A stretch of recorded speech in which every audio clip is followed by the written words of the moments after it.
પરાશક્તિ શું છે અને અપરાશક્તિ શું છે, અને પરાશક્તિ છે એ ગુરુ આગળથી મળે કે ન મળે, એવો પ્રશ્ન. પરાશક્તિ શું છે, અપરાશક્તિ શું છે, અને પરાશક્તિ ગુરુ કે સંત પાસેથી મળે કે નહીં. એટલે એક શબ્દ છે પરા અને એક શબ્દ છે અપરા. પરા એટલે જે શ્રેષ્ઠ હોય તે, અને અપરા એટલે શ્રેષ્ઠ ન હોય ઈ. એટલે શ્રેષ્ઠ ન હોય એ શું, તો એ કે શ્રેષ્ઠ ન હોય એ બધું દ્રશ્ય. દ્રશ્ય જે બધી વસ્તુ છે એ શ્રેષ્ઠ નથી, એ પરપ્રકાશિત છે.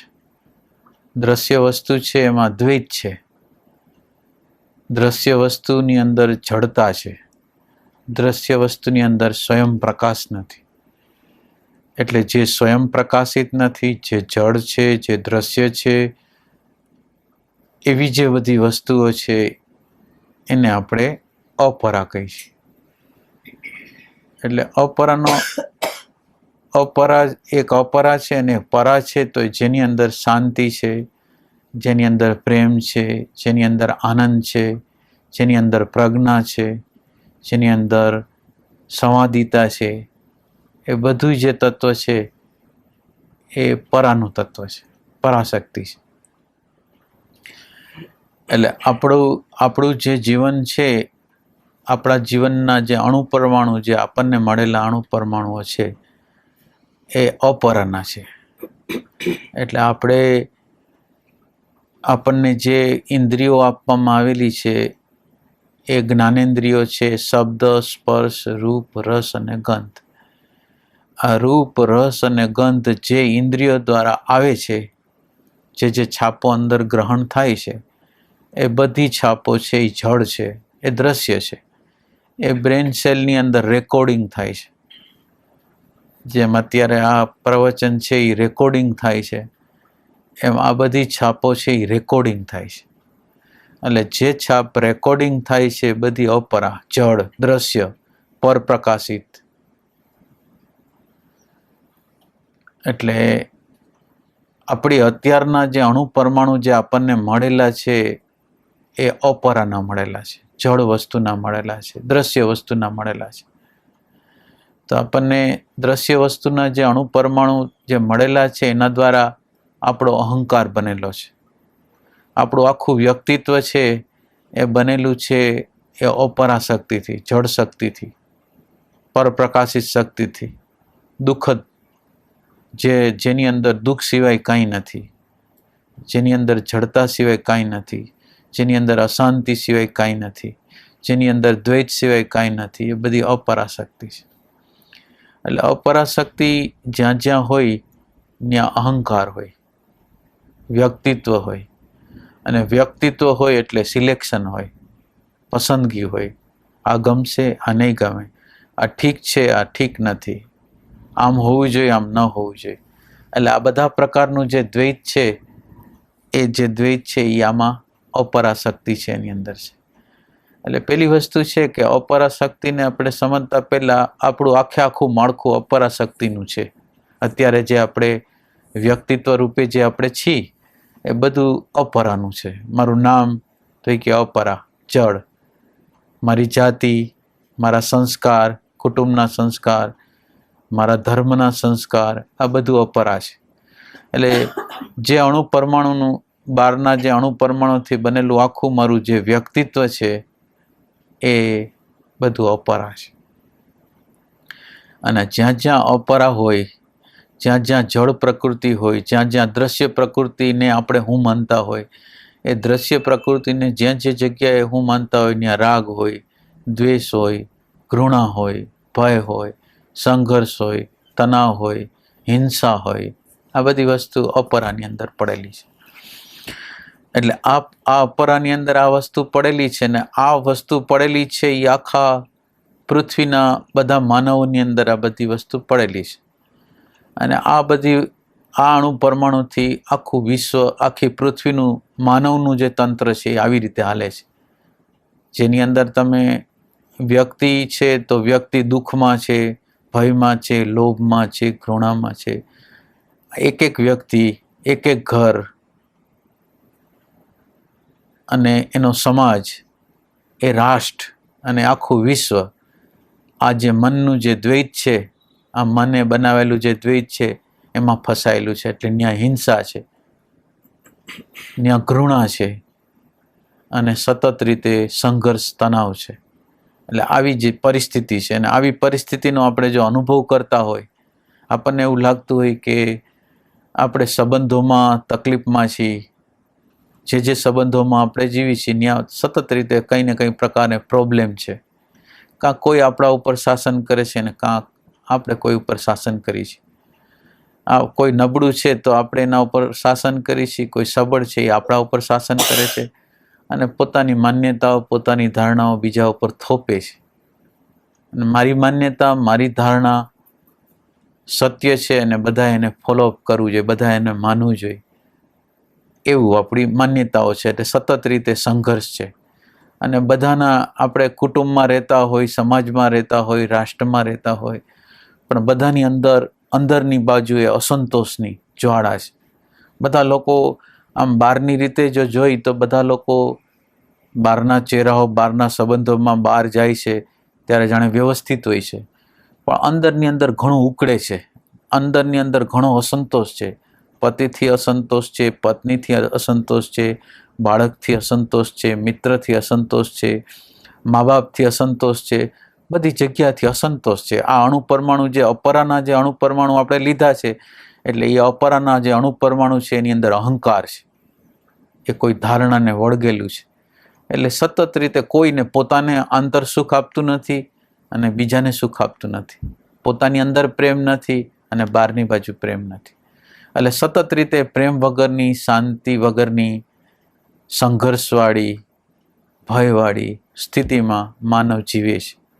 એટલે આ માનવની સ્ટોરી છે. આ માનવ જે રીતે જીવી રહ્યો છે એ આ રીતે છે. હવે આ રીતે છે એવું આપણને એવું લાગે કે હું રાગમાં જીવું છું, દ્વેષમાં જીવું છું, માન્યતામાં જીવું છું, પ્રેમ વગરની સ્થિતિમાં જીવું છું.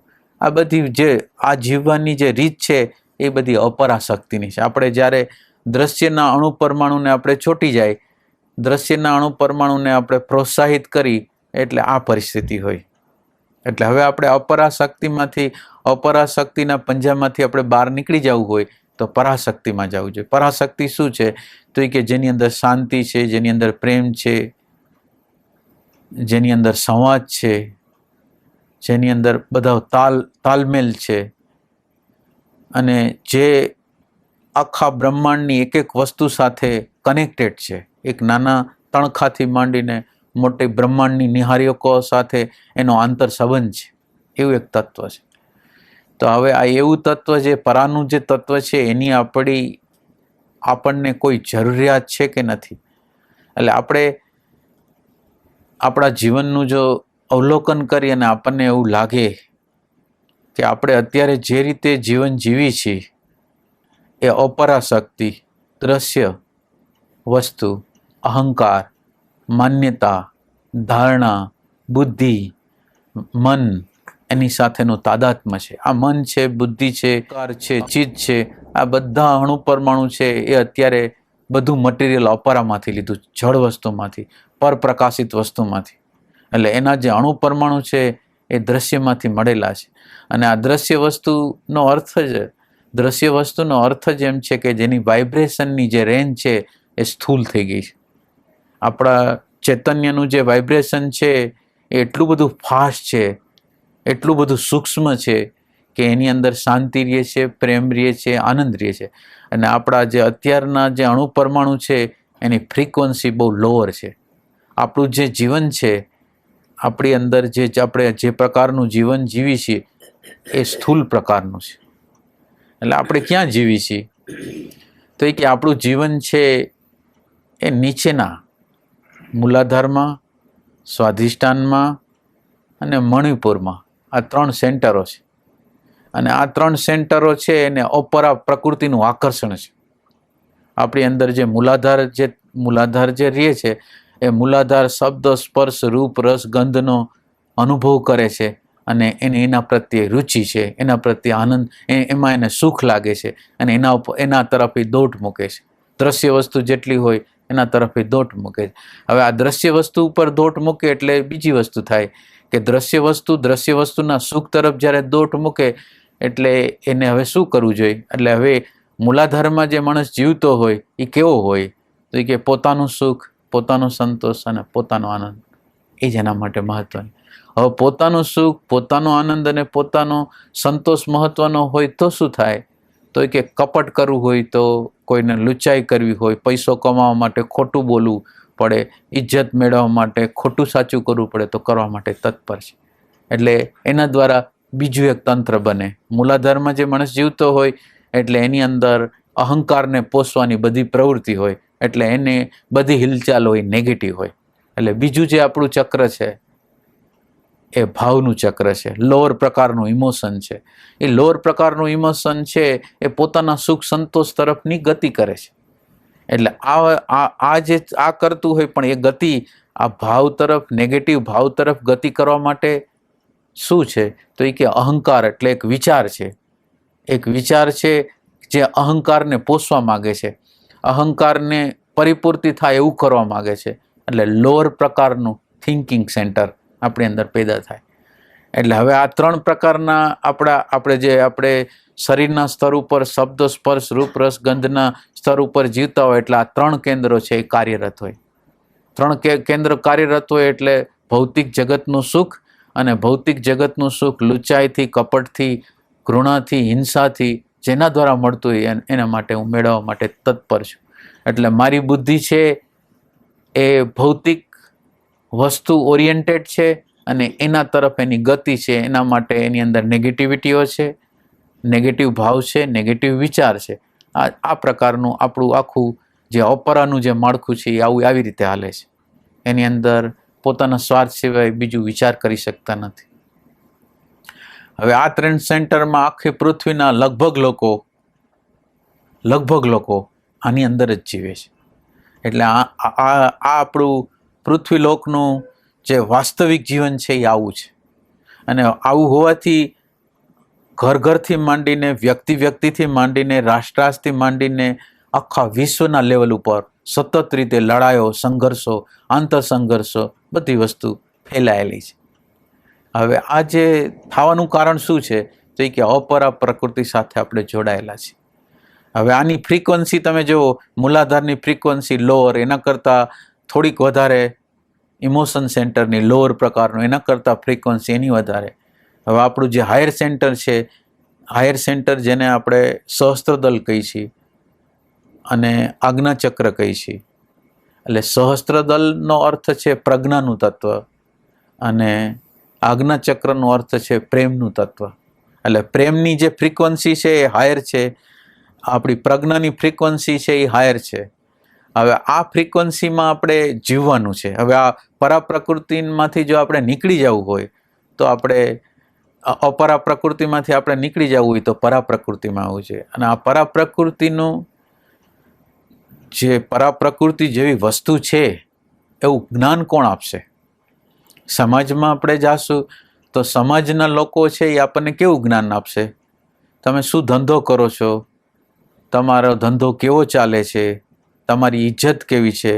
તમારે મિલકત કેટલી છે? તમારે ઘર હોદ્દો કેટલો છે? આ પરાપ્રકૃતિના અણુ પરમાણુ સમાજમાંથી મળે. એટલે સમાજ જે આખો બનેલો છે એ અપરા પ્રકૃતિના અણુ પરમાણુથી બનેલો છે. એટલે જળ વસ્તુનું એના માટે મૂલ્યાંકન છે. હવે આ જળ વસ્તુનું મૂલ્યાંકન છે ને આપણને હવે આ દ્રષ્ટિ તો સમાજના કોઈ મોટા માણસો, વકીલો, ડોક્ટરો કે મોટા એન્જિનિયરો, મિનિસ્ટરો કોઈ આપણને આ દર્શન નહીં કરાવી શકે કે આના કરતાં કંઈક જુદી વસ્તુ છે. પણ આપણને એ વસ્તુ મળશે ક્યાંથી? તો એ કે આપણને મળશે વસ્તુ સંત આગળથી. એટલે સંત એમ કહેશે કે તમે જે પ્રકૃતિની સાથે જોડાયેલા છો એ પ્રકૃતિ જે આ સ્મૃતિનું માળખું છે, જે મેમરીનું માળખું છે, જે અનુભવનું માળખું છે એ તમને ક્યારેય શાંતિ નહીં આપે. એની સાથેનું જે તાદાત્મ્ય છે એ તમને ક્યારેય શાંતિ નહીં આપે ને તમે છો નહીં.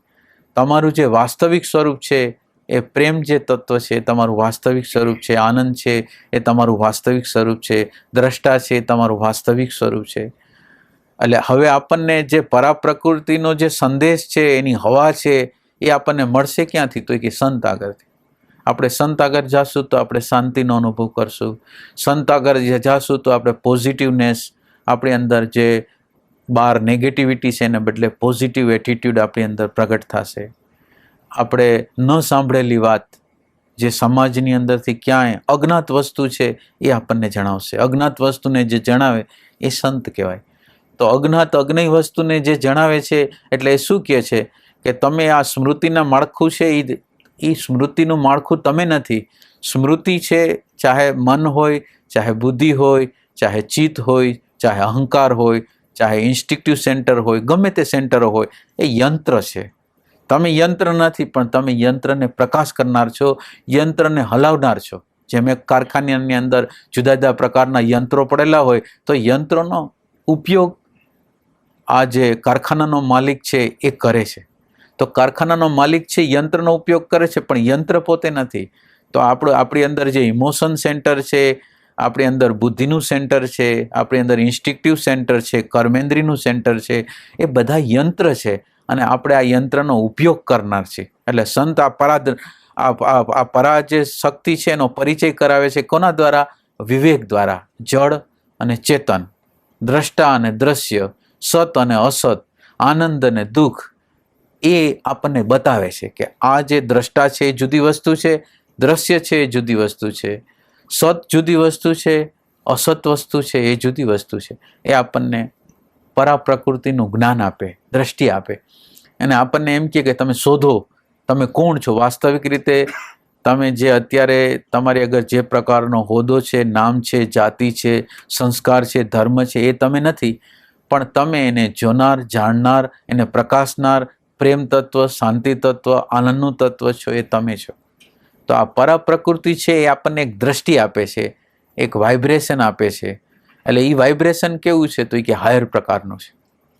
હવે આપણે સામાન્ય રીતે એમ વિચાર કરતા હતા, જ્યારે મૂલાધાર, સ્વાધિષ્ઠાન અને મણિપુરમાં જીવતા હતા તો આપણા સ્વાર્થનો વિચાર કરતા હતા.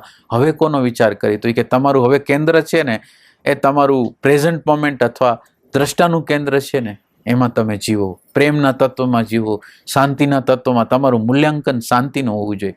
શાંતિ જો મળતી હોય તો લાખ રૂપિયા જતા કરો હોય તો જતા કરો. તમારી માન્યતાને જતી કરવી પડે તો જતી કરો. તમારા અહંકારને જતો કરવો હોય તો જતો કરો. આ પરાપ્રકૃતિ છે એનો સંદેશો આવો છે. પ્રકૃતિનો જે સંદેશો છે એને જો આપણે અપનાવશું એને, તો હવે આપણે ક્યાં જીવવાનું છે? હવે પહેલાં આપણે જોઈશું કે આપણે વિચારમાં જીવી છીએ. આપણે આપણા લોઅર પ્રકારના વિચાર, લોઅર પ્રકારના ભાવમાં જીવી છીએ. અને સંત એક પ્રકારની દ્રષ્ટિ આપે છે, દ્રષ્ટિ આપે છે, શક્તિ આપે છે, વાઇબ્રેશન આપે છે, શાંતિનું, આનંદનું, પ્રજ્ઞાનું, પ્રેમનું, આનંદનું વાઇબ્રેશન આપણી અંદર આપીને એક નવા પ્રકારનું મેગ્નેટિક સેન્ટર પ્લસ એક દ્રષ્ટિ આપે છે. એટલે હવે એ સંતનો સંદેશો પરાપ્રકૃતિમાં જો રહેવું હોય તો એનો સંદેશો એમ છે કે તમારું જે રહેવાનું જે સ્થાન છે એ રહેવાનું સ્થાન બદલાવી નાખો. કે રહેવાનું સ્થાન સ્મૃતિ છે અને આ સ્મૃતિના જે વાઇબ્રેશનની રેન્જ છે એની અંદર અંધકાર છે. સ્મૃતિમાં જ્યારે તમે જીવો, સ્મૃતિનો ઉપયોગ કરો છો તો બરાબર છે, પણ સ્મૃતિ તમારું ઘર થઈ જાય, સ્મૃતિ હું થઈ જાય તો ત્યાં અંધારું છવાઈ જાય. અંધારું છવાઈ જાય એટલે આપણને વ્યવહાર કરતા ન આવડે, બોલતા ન આવડે, સંબંધોમાં જીવતા ન આવડે, ભયથી બહાર કેમ નીકળી જવું એ આવડે નહીં. એટલે પરાપ્રકૃતિમાં જેને જીવવું છે એની વાઇબ્રેશનની રેન્જ, આપણે ભૂતકાળમાં જીવતા હોય, ભવિષ્યમાં જીવતા હોય, વિચારમાં જીવતા હોય, એ વાઇબ્રેશનની રેન્જ. અને સંત એમ કહે છે તમે વર્તમાનમાં જીવો, અવેરનેસની અંદર જીવો, તમે કોઈ સેન્ટરની અંદર જીવો. હવે આપણે એ સેન્ટરમાં જ્યારે આપણું સ્થાન મેમરીને બદલે, જ્યારે આપણે વાઇબ્રેશન, આપણે વર્તમાનના વાઇબ્રેશનમાં, અવેરનેસના વાઇબ્રેશનમાં, પ્રેમના વાઇબ્રેશનમાં જ્યારે આપણું સ્થાન બદલાવી નાખીએ છીએ એ જગ્યાથી, તો આપણી વાઇબ્રેશનની રેન્જ છે એ બદલાઈ જાય છે. એટલે આપણી વાઇબ્રેશનની રેન્જ બદલાઈ જાય છે. એટલે હવે આપણું વાઇબ્રેશનની રેન્જ ક્યાં થઈ? તો કે આપણી વાઇબ્રેશનની રેન્જ છે એ પ્રેઝન્ટ મોમેન્ટ. પ્રેઝન્ટ મોમેન્ટ એટલે શું?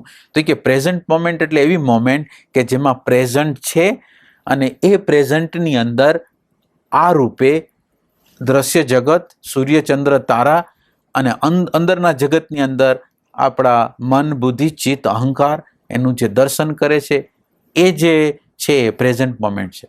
તો હવે પ્રેઝન્ટ મોમેન્ટનો અર્થ શું થયો કે પ્રેઝન્ટ મોમેન્ટનો અર્થ એમ થયો કે આપણે વિચારથી જુદા છીએ, શરીરથી જુદા છીએ, બહારના જગતથી જુદા છીએ, અંતરના જગતથી જુદા છીએ, એવું જ્ઞાન, એવી દ્રષ્ટિ. હવે આ દ્રષ્ટિમાં આપણે જીવીએ એટલે ક્યાં આવી ગયા આપણે?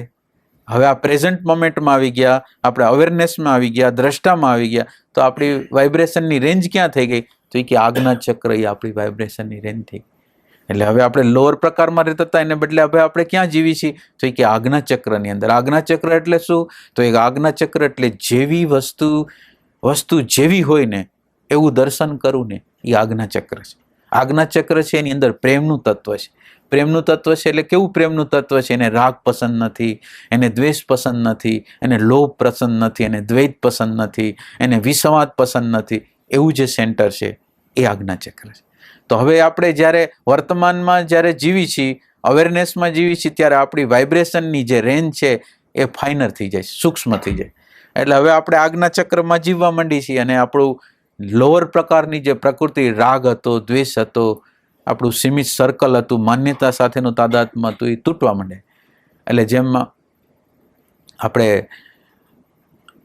પાણીને ઉકાળીને 100ની ઉપરની ડિગ્રી થાય એટલે કેમ ઉર્ધ્વ થઈ જાય, એમ આ જે વર્તમાનનું જીવન છે અથવા આજ્ઞા ચક્રનું જીવન છે અથવા અવેરનેસનું જીવન છે એ આપણી અંદરની જે એનર્જી છે એને હાયર કરી દે.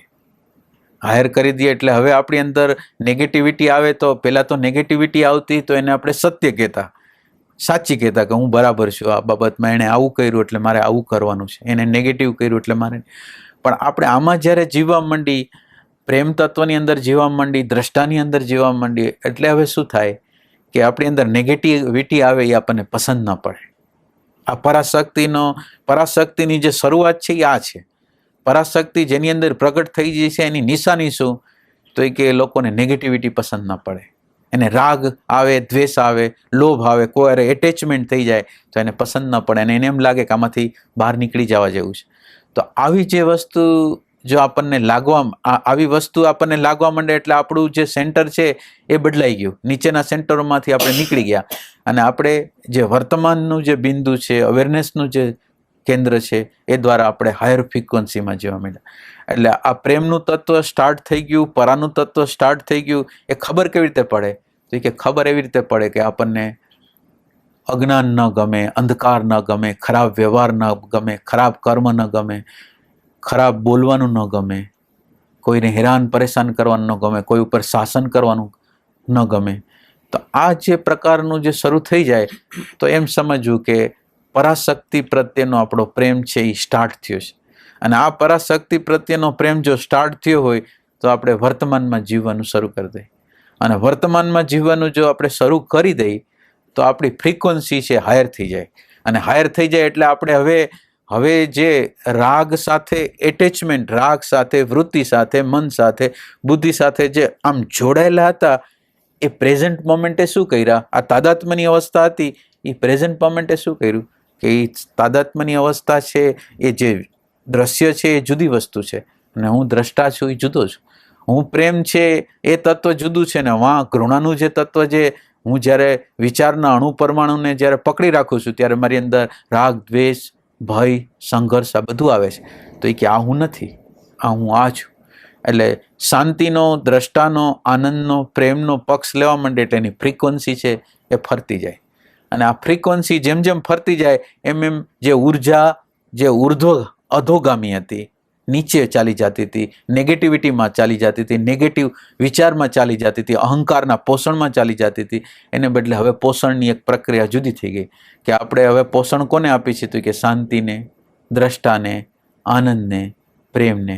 એટલે હવે એનર્જી જે નીચે વહી જતી હતી, શબ્દ, સ્પર્શ, રૂપ, રસ, ગંધની અંદર જે વહી જતી હતી એ હવે ક્યાં જાય છે? તો કે હવે અવેરનેસમાં, પ્રેઝન્ટ મોમેન્ટમાં, પ્રેમમાં. એટલે સતત રીતે એની જે અંદરની જે એટેન્શન છે એ દ્રષ્ટાની અંદર, અવેરનેસની અંદર રાખવા માંડે એટલે એ હાયર ફ્રીક્વન્સીમાં આવી ગયું. અને હાયર ફ્રીક્વન્સીમાં જેમ આવતો જાય એમ નેગેટિવિટી દૂર થતી જાય. એટલે જે અંદરની જે એનર્જી છે ને એ એનર્જીનો વ્યય થતો નથી, કોઈ રીતે વ્યય થતો નથી. એટલે એનર્જી છે એ ઉર્ધ્વ થશે અને ઉર્ધ્વની નિશાનીઓ આપણને અંદરથી મળશે.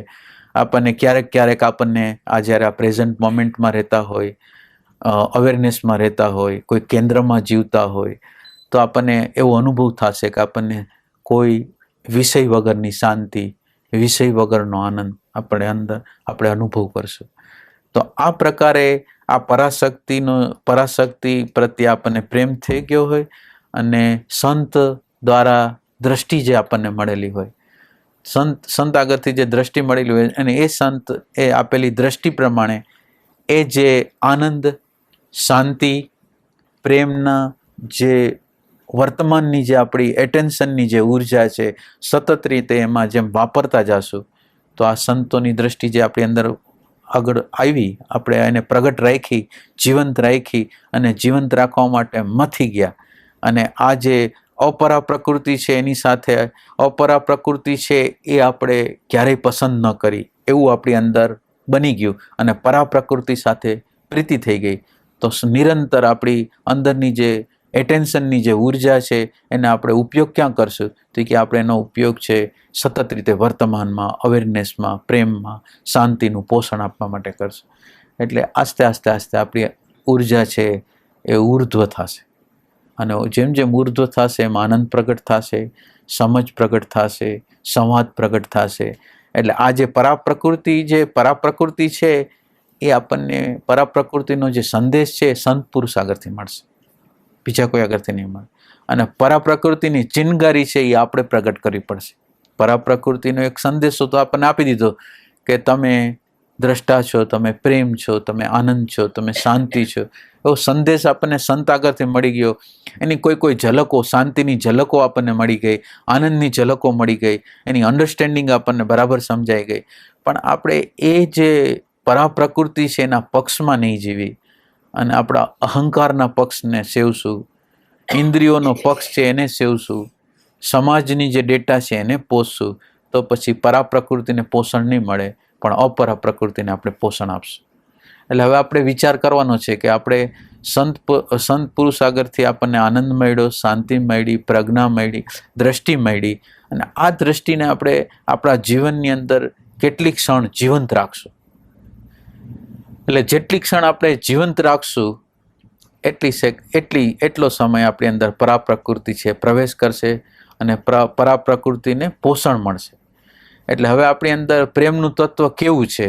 હવે એક બાજુ એટેન્શન છે એ મિડલમાં છે, આ જે આપણું અંદરનું અવધાન છે, આપણી અંદરનું જે ધ્યાન છે મિડલમાં છે. આ બાજુ દ્રશ્ય પ્રકૃતિ છે, આ બાજુ અદ્રશ્ય પ્રકૃતિ છે. અને આપણને સંત પુરુષ આગળથી આપણને દ્રષ્ટિ મળી કે આ જે પરાપ્રકૃતિ છે, શાંતિની પ્રકૃતિ છે, આનંદની પ્રકૃતિ છે, પ્રેમની પ્રકૃતિ છે, એ તમારું વાસ્તવિક સ્વરૂપ છે. તો આપણે એના માટે કેટલો પ્રયાસ કરી છીએ. અને જ્યાં જ્યાં વ્યવહારોમાં, સંબંધોમાં આપણે ભલે સત્સંગમાં બેઠા હોઈએ છીએ, પણ જ્યારે વ્યવહાર કરવાનું આપણા જીવનની અંદર આવે ત્યારે પરાપ્રકૃતિ છે એનો પક્ષ ક્યારેય નથી લેતા. આપણે અપરા જે પ્રકૃતિ છે એના પક્ષમાં આવી જાય છે. એટલે આપણે આપણી અંદરનું આંતર અવલોકન કરશું કે મને સારા કર્મમાં રસ છે, ધર્મમાં રસ છે, શેમાં મને રસ છે? ઇન્દ્રિયોના વિષયમાં રસ છે. તો આ બધા વિષયોમાં જો આપણને રસ હશે તો પરાપ્રકૃતિ છે આપણી અંદર પ્રગટ નહીં થાય.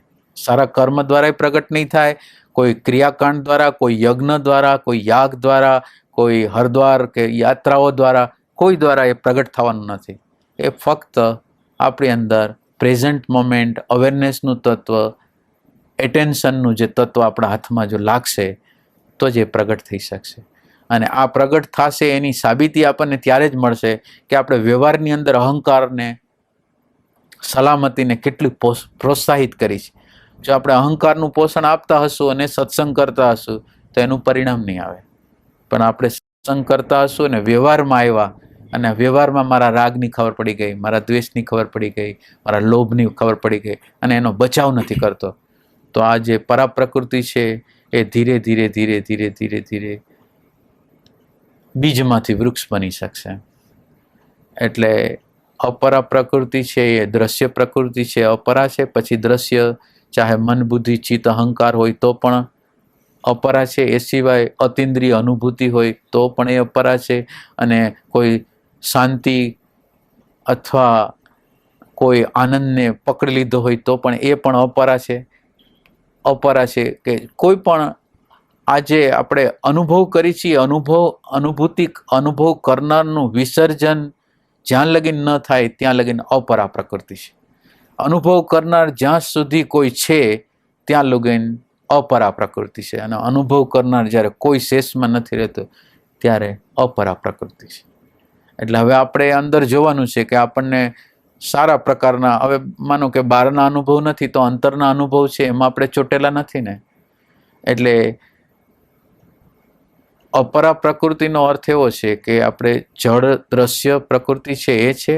પરા પ્રકૃતિનો અર્થ એમ છે કે જે જળ પ્રકૃતિનો જે પ્રકાશ કરે છે, અને આખી જે બ્રહ્માંડની આખી નિરંતર સૂર્ય ચંદ્ર તારા નિહારિકાઓ, આકાશ વાયુ તેજ જલ પૃથ્વી સતત રીતે નિષ્કામ રીતે એકબીજાની સાથે તાલમેલથી જે વર્તી રહ્યા છે, એકતાથી જે વર્તી રહ્યા છે, એટલે આમ સેજે જુદાઈ વગર જે વર્તી રહ્યા છે, એવી આપણી અંદર અદ્વૈતતા, એકત્વ આપણી અંદર પ્રગટ થાય તો એ છે પરા પ્રકૃતિ. આપણી અંદર દ્વૈત છે એનું વિસર્જન થાય, અને અદ્વૈત છે એની અદ્વૈતની શરૂઆત થાય. દ્વૈત છે એની પહેલાં ખબર પડે, અને પછી દ્વૈત ધીરે ધીરે ધીરે ધીરે પ્રેઝન્ટ મોમેન્ટ દ્વારા, અવેરનેસ દ્વારા, એના પ્રકાશ દ્વારા આપણને ધીરે ધીરે ધીરે ધીરે દ્વૈત છે એ પ્રકાશ દ્વારા આપણને અનુભૂતિ થાય કે આ દ્વૈત છે એ જ મારા સંઘર્ષનું કારણ છે, એ જ મારા સ્વના કેન્દ્રમાં, સાચા સ્વની અંદર હું જઈ નથી શકતો એનું કારણ છે.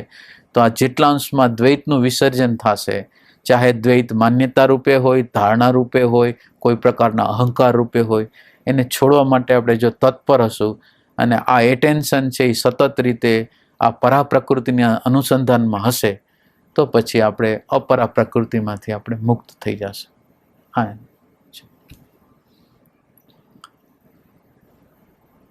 એટલે અપરા પ્રકૃતિના પકડમાંથી આપણે એટલા માટે છૂટતા નથી કે વ્યવહારની અંદર દ્વૈત જાતું નથી. વ્યવહાર જ્યારે આપણે કરતા હોય ને ત્યારે આપણને ભલે આધ્યાત્મમાં ધ્યાન કરતા હોય, શાસ્ત્રનું અધ્યયન કરતા હોય, પણ જ્યારે વ્યવહારની અંદર કાંઈ પણ ધારણા, માન્યતા, અહંકારને ખટકો પહોંચે એટલે આપણે પરા પ્રકૃતિને બદલે અપરા પ્રકૃતિનો આશરો લઈ લઈએ. એટલે જે પરિણામો આવવા જોઈએ પરિણામ નથી આવતા, એનું કારણ છે જ્યાં જ્યાં સંબંધોમાં જ્યારે જીવી છીએ ત્યારે આપણે એની કેર કરતા નથી.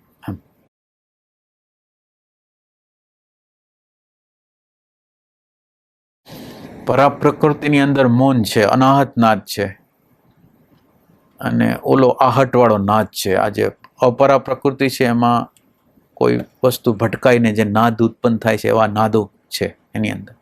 અને જ્યારે પરા પ્રકૃતિ છે એ મૌન છે, એ શાંત છે, નિશબ્દ છે, અક્રિય છે, એ કાંઈ કરતી નથી, કોઈ પણ જાતની વસ્તુ કરતી નથી, પણ એની સન્નિધિથી, એના હોવાપણાથી સંસ્કાર મુજબ આપણી પ્રકૃતિ અથવા બાહ્ય પ્રકૃતિ અથવા આકાશ વાયુ તેજ જલ પૃથ્વી સત્વ રજસ્તમ એની રીતે ગતિ કરે છે.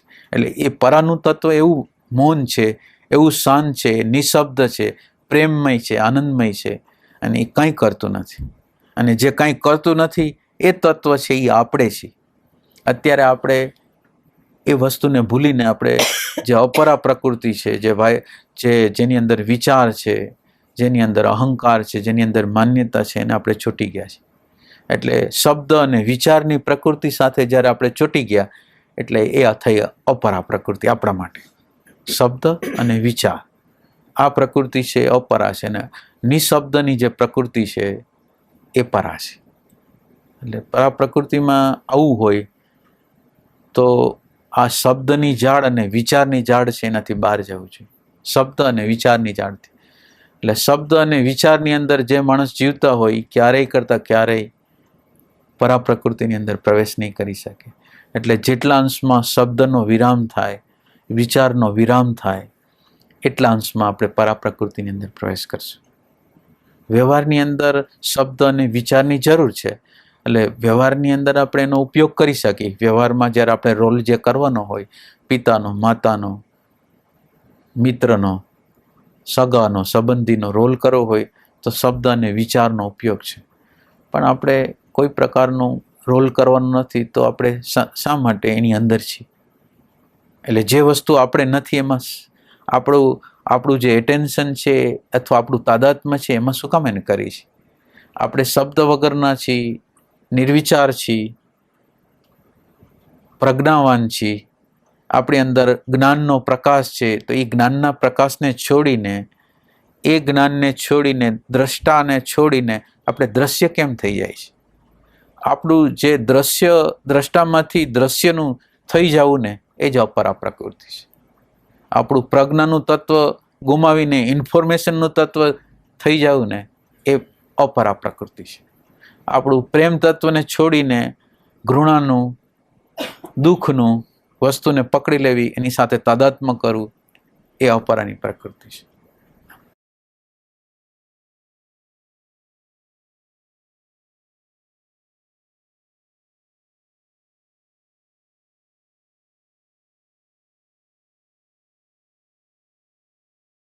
પરાપ્રકૃતિમાં જ્યારે આપણે જીવતા હોઈએ છીએ ત્યારે દ્રષ્ટા હોય છે, ત્યારે સત હોય છે.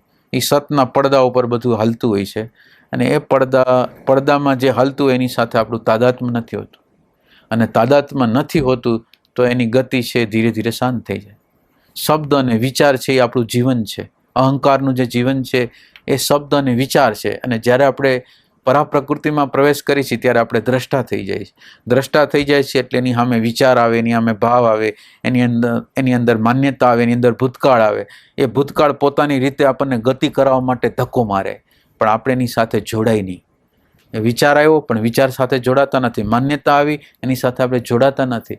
તો શબ્દ અને વિચાર ધીરે ધીરે ધીરે ધીરે શાંત થઈ જાય અને આપણે મૌનની અંદર પ્રવેશ કરી શકીએ.